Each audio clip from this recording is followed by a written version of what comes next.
Hey, welcome everybody to the Other Prince William podcast produced by the Prince William Chamber of Commerce.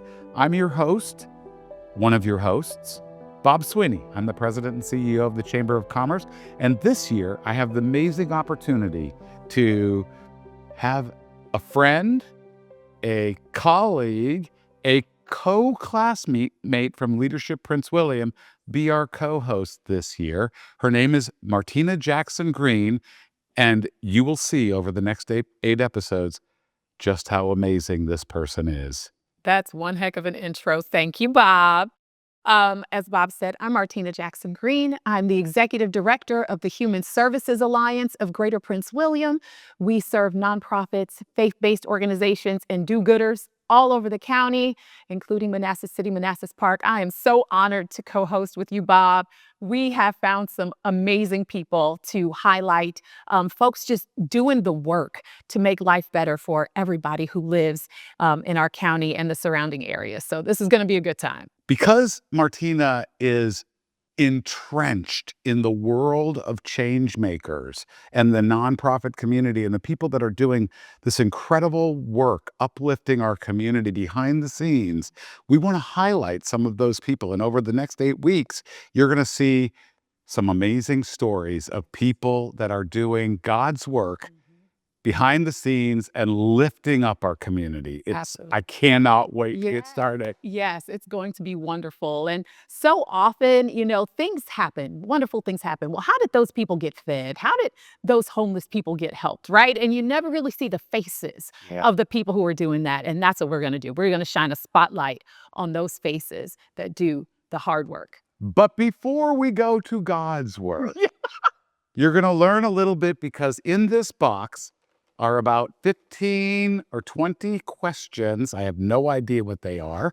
They were put together by chamber staff, and we're going to go back and forth and ask each other random questions to figure. I'll even let you go first. Thank you. Almost didn't, but I will. I love this. So she gets to pick a question out and ask me the first question.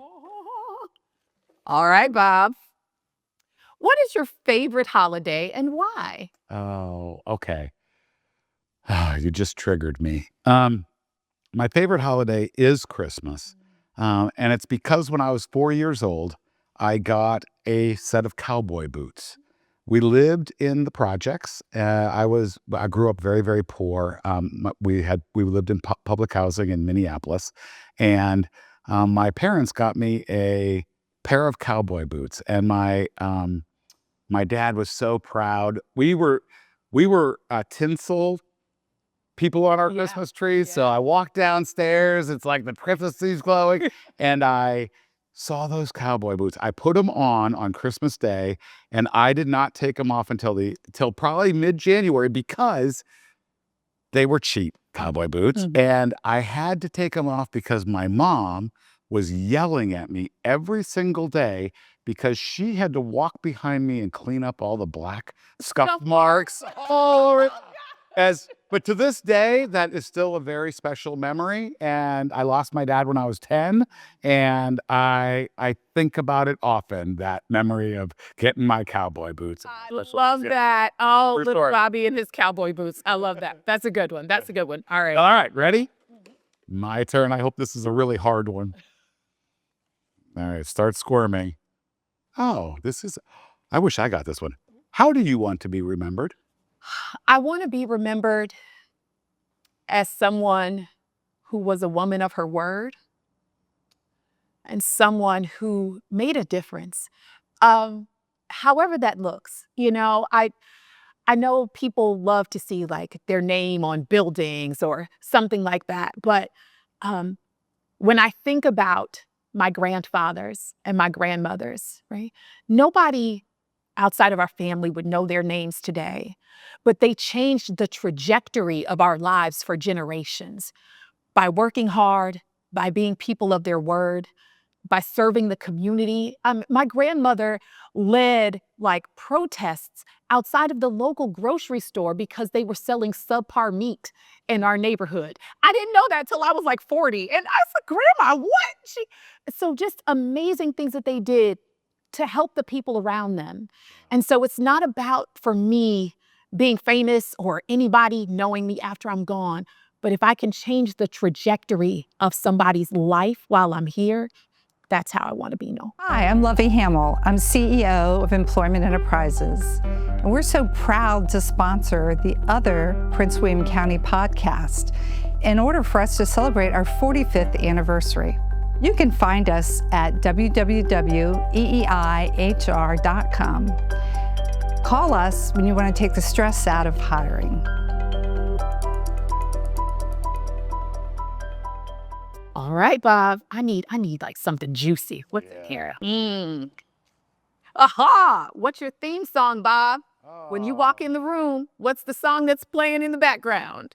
So you've heard the song "Take Me Home, Country Roads." Yes. It's a beautiful song, and it has to do with I played football in college, went to West Virginia University, and that became the song. Okay.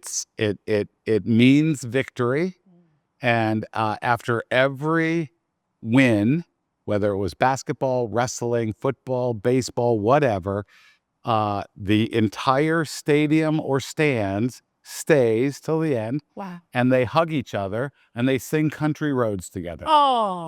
Only after victory. So I think that is my theme song now. What did you get your degree in, and how did that play a role in your career? I'm hoping that people in the audience have the similar experience, like it had no zero. So I graduated with a double major, history and philosophy. And my history was a concentration in African studies. In fact, at West Virginia University, I am the very first, #1 on the list, to receive the African Studies Scholar Certificate. Wow. I was the first student #1 to get that certificate. And I studied and helped a professor with his research on the southeast quadrant of Kenya. And we studied maize and tea production down in the Kisii region of Kenya. And never got to go to Africa. Whatever, that's all my professor stuff, but I learned a lot in that thing. Flash forward 20 years, and I bring my family to Africa. And we went on a safari. We went to Tanzania, but we went to Kenya first. We flew into Nairobi, and I said, I don't care what we do, we are going through Kisii. And so we went down to the southeast quadrant of Kenya, and I got to see the community I had worked on, just on paper, 20 years before. Oh. And or maybe 30 years before, actually. And so it was beautiful. That is incredible. And I would say that has shaped you, Bob. Like, Maybe it has. Yeah. Because you're just open and sensitive and inquisitive about people and cultures and experiences. So I think that shows up in your work. That part that is true. I might give my mama some of that credit, but yes, I do agree that does. Okay. If your friends could explain you, what would they say your catchphrase is? Ooh. My catchphrase. Do I have a catchphrase? I would say if they said something that kind of encapsulated me, live out loud. Oh, that's better than mine. I love that. Yeah. I love live out loud. That's you too. It's the way you dress. It's the way you hold yourself. It's you walk into a room and it's loud. It's beautiful. It's beautifully loud. I love it, actually. Right. Live out loud. I'm going to start living by that. Yeah, because you're so shy. I'm quiet. You're such an introvert. Okay. Where would you go if you could visit anywhere? No. You've been a lot of places. All right. I will tell you that I am 58 and a half years old right now. I am turning 60 in 18 months, and I have started planning my adventure. Okay. There are 7 public parks, national parks in Chile. Oh, wow. And they go from the top of Chile all the way down to the Horn, down to the bottom of Chile. And at the bottom, you can catch a boat, and you can take the boat to Antarctica. And so my trip, it's expensive. My trip is to hit a few of those central national parks. Wow. And then, and it's December So I was born on December 6th, 1966. That's 12666 for those of you who are counting. Wow. 666 is the sound of the devil. So my mama always called me her little devil. And so I'm her little devil. And so anyway, so that was, her little devil in December of next year is going to be at the bottom of the world. OmniRide is your transportation provider for right here from Prince William County and beyond. We have lots of local routes in eastern Prince William, Manassas area, all of which are zero fare. We also have routes that can take you to the metro station zero fare for access into DC and points beyond. Just as important, we have our services on the I-66 and I-95 corridors if you need to reach the Pentagon, Crystal City, and of course our nation's capital. OmniRide is a proud sponsor of the other Prince William podcast. Wow. Yeah, I cannot wait. I love that. So you inspire me in a lot of ways, just in general, but that's something that I need you to rub that off on me. Oh. In my soul, I want to be adventurous, but actually executing that, I'm a little scary. So, okay, Bob. This is how I live my life. All it is a collection of experiences, and you've got to, good, bad, Yes. doesn't matter. Name your favorite local spot, restaurant, coffee shop, whatever. Oh, Semifredo. Oh my goodness. Semifredo on Sudley. It never misses. Wow, shout out. Hey, Semifredo, would you like to sponsor How the about that? other Prince William podcast? Yes. That is great. Oh my goodness. I first went there with another friend of ours, Rosalind Giddens. And Rosalind had me meet her for lunch and I couldn't find it. It's a little tucked away. And oh my gosh, that food tastes like somebody's Italian grandma is back there smushing tomatoes herself. It's so fresh and amazing. So by far my favorite. Now I do like a taco. So Zandra's. Oh, yeah. Oh, I can stop through Zandra's for a taco anytime. I'm going to agree. I'm in love with Bistro Hermitage down in French restaurant down in Occoquan. But I think my go-to is Semifredo. Yeah. I love it. I Never love it too. And the husband-wife combo, front of house, back of house, it's just amazing. It is. And I think it was voted top 50 restaurants in the state of Virginia. I believe. And it's in a shopping center Yeah. that is really nondescript. Unassuming. That's good. Yeah. Oh, it's you asking me. What's the best career advice you have ever received? It's funny because sitting right off of camera right now is my best friend from high school's son, who just graduated with his MBA. And I was trying, we took him out to lunch and we had the county executive at lunch. He's very interested in working for the county. And so I was trying to think of wisdom to lay on him. And like, what is it that I got back then and I told him when we finished lunch is just keep your eyes wide open, listen to everything. You're going to be in rooms where you're going to feel like you don't belong, but you do. You belong and your voice will be heard someday. Just keep your eyes wide open and every single thing somebody says is an opportunity for you to act. Be humble, stay humble, because you're going to be in places that nobody else your age is in if you just jump on and just be humble, take it all in, but know that there's an opportunity for you to act and make a difference. And I just want to lift, his name's Noah Roots. I want to lift Noah Roots up to the stars. Hi, Noah. Fly, Noah, fly. And so I think it's going to be great. I really mean it. I wish somebody, okay, I'll tell you what my advice is stop being a mentor and start being a sponsor. And a sponsor means that you are talking about, in my case, Noah Roots, when they're not in the room. That's right. You're helping them all the time. Yes. Everybody who's in that, I mean, I feel sorry for this age group. Honestly, it's a different world out there. Social media is for real. Yeah. Everybody's got a camera in their pocket. That wasn't the case. I wouldn't be here today. Yeah. I think it's important in your career to know that it's not a straight line. Yeah. You know, I was one who, if you gave me the rules, I followed every single rule. Yeah. And then when I hit a hiccup or a detour, I'd be like, whoa, but I followed all the rules, right? Yeah. So number one, it's not a straight line. Yeah. The other thing is, it ain't that serious. Like, unless you are a heart surgeon or a brain surgeon, right? Yeah. Most things aren't that serious. And so some of the detours I've taken, some have broken my heart, some have elevated me so quickly that it blew my mind, but you got to stay level through all of it, like enjoy the good things, but don't get too excited up there. Take the bad things and don't get too low down there, because when you look back on your journey, right, it all works out. It all works out. And It's so all about the journey. I remember projects that didn't go like I wanted. Oh, I'd be so devastated. And take a breath, right? Learn from it, keep going. It's just a little step on the journey.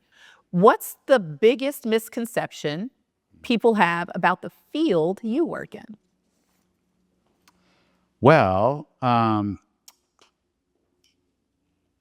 that's a good question. I think a lot of people who aren't involved in the chamber world have zero idea what the chamber world is. I am all about figuring out where individuals who become members want to lead. So you can go anywhere you want once you're inside the chamber.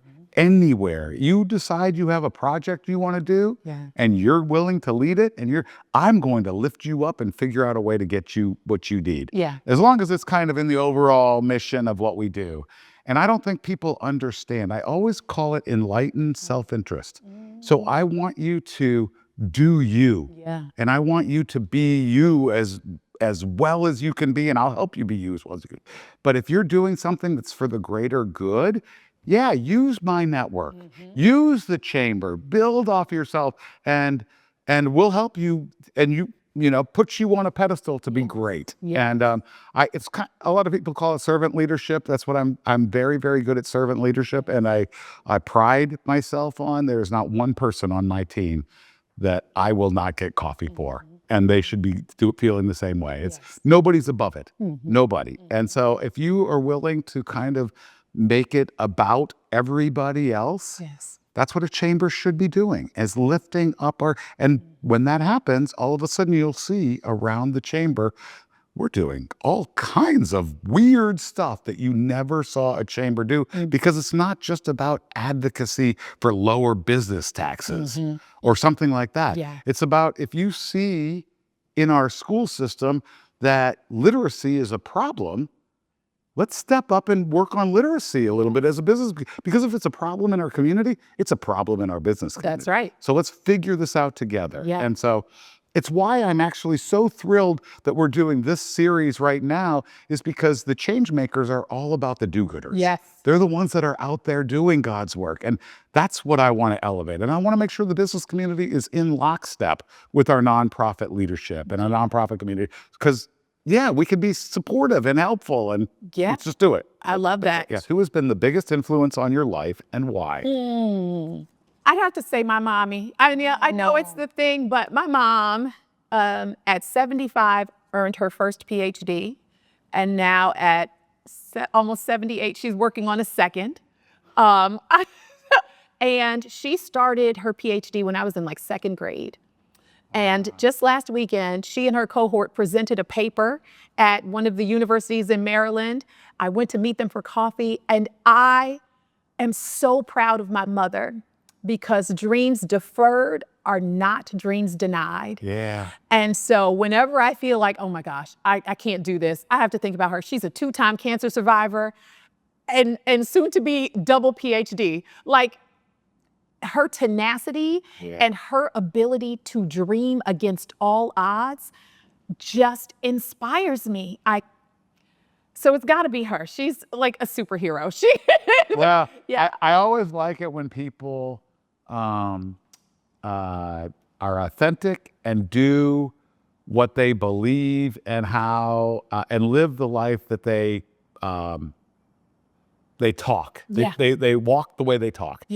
And you are raising these most amazing children. I got to meet them, and your mom would be very proud of you. let's call that a wrap. This was an amazing opportunity for our fans to get to listen to you and I just interact before we get started into this amazing season of Changemakers. So this season, it's all about your world. And it's all about the people in our community that are lifting up everybody else. I want to give a personal shout out because one of our big sponsors this year is a former Prince William Chamber of Commerce, Lovey Hamill, and her company Employment Enterprises. And the thing that Lovey loves about this is the fact that we're lifting up all boats. Yes. We are sharing the greatness of the community that she helped build and also what we're doing here is just beautiful. Next season, season 3, I know you haven't even seen the first 8 episodes of season 2 yet. You're going to love them. You will. Next season, we're going to be focusing on powerful women, of which Lovey is one. And Lovey's going to be interviewed in next season. So let's get through this season. It's going to be an amazing opportunity for everybody to know what's happening in our community. And with that, Martina, thank you for being our co-host this year with me. I love it. Bob. We're gonna have a blast. Let's do this. The other thing I want to say before we leave is, if you like what you hear, subscribe. We got YouTube, we got Instagram. I call it IG, but we got X, we got Facebook. We're everywhere. So subscribe, download these podcasts, and I especially want to thank our new partner in crime. We're calling it Powered by GraphClick Group. They're a big partner, brand new members of the Chamber of Commerce, and they are helping us get us launched into this new season. Thank you, everybody.